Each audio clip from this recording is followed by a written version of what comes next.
A woman tries to exonerate her brother, who is convicted of murder, by proving that the crime was committed by a supernatural phenomenon.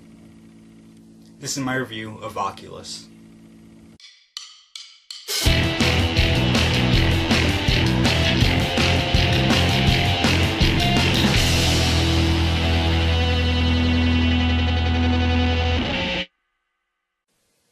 The first time I saw the trailer for Oculus, I said to myself, I am definitely not going to see this movie. Not one bit, not at all.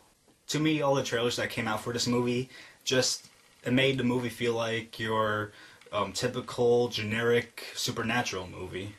I felt that there was nothing special about this movie just from the trailers, because there was nothing exciting from the trailers that made me want to go see it.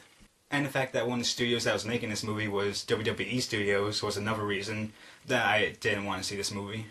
A few weeks before the movie came out, my uncle was asking me if the movie looked good at all, and I said to him, nope, it does not look good at all. And then he said to me, no, you're wrong. And then I said to him, no, I think you're the one that's wrong.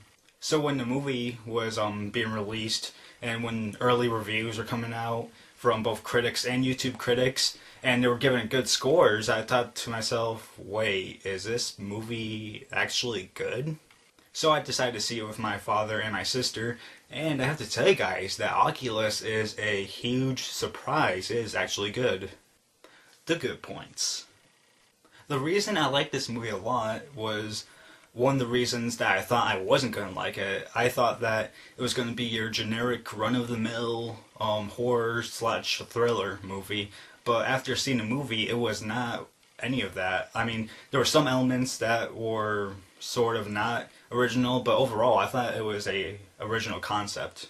I found the directing to be really interesting because there were some interesting shots that the director decided to put into this movie, and the directing was good with the tension because I thought that it brought the tension up even more. And speaking of the tension, that's another good point about this movie, because the tension was what brought the horror up a little bit more.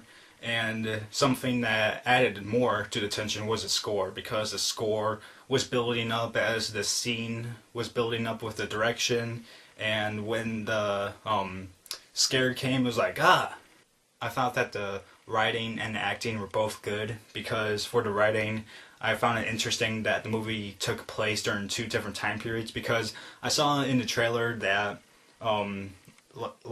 some stuff from the younger versions of the characters, and I thought that was going to take place during the opening minutes of the movie just to give us backstory and everything, but no, it kept going back and forth from the present to the past.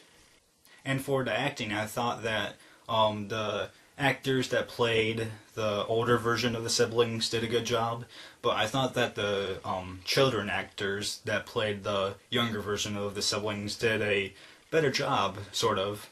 And the people that played the parents of these siblings did a great job as well. And I know that one of them was Kay Sackhoff. She did a great job, but the other one that played the father, I don't know what his name is, but he did a good job as well. There was some imagery that was disturbing in a way. Not really gory or anything, but it was disturbing to watch it happen, because it made you cringe in your seat ugh, ugh. The last good thing I'll talk about is the ending. At first I didn't like the ending when I went out of the theater, but then when I thought about it more and more, I thought to myself, actually that was a good ending, because it left it open-ended, and it left it open-ended enough for sequels, and if another Oculus movie were to come, I would actually go see it. The bad points.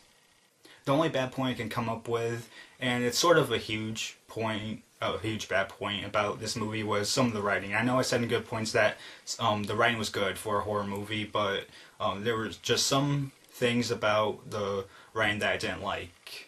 And one of the things I didn't like about the writing was this small thing, and this isn't a big spoiler or anything, but you find out in the movie that the mirror sometimes gets energy from plants, and sometimes when pets are around the mirror, they disappear. And I thought that they're going to explain why the mirror feeds off the energy of plants or has pets disappear, and I sort of understand that it's for the mirror to feed off of, like the energy of the plants or the pets of the owners or the past owners, but I sort of like didn't understand why the mirror had to do that. Like why couldn't just like feed off of the owners of the mirror. And the other part I didn't like about the writing was the third act, because the mirror, I believe, is trying to confuse the main characters as to what's real and what isn't, and you keep going between the two timelines from the present and the past, and it sort of gets confusing as to like which part is the present and which part is the past, and it sort of got confused as to like, wait, what's going on? Like I understand that some of these moments may be from the past, but is the mirror trying to confuse them right now in the present, or what? So, like I said, I saw this movie with my sister and my dad. My sister gives this movie a 3 out of 4 stars. My dad gives this movie a 3.25 out of 4 stars. And I as well give this movie a 3.25 out of 4 stars. Yeah, like I said, a really huge surprise for this horror movie. Like from the trailers, it made it seem like it was just going to be your typical horror movie, but it turned out to be a really good horror slash thriller movie. If you're a fan of horror movies, I believe you'll like this at least. If you're a regular moviegoer, then I believe it's worth your time. Even if you go like right now or at matinee, I think it's worth their money. So that was my review for Oculus. Hope you guys liked it. And other than that, that's it.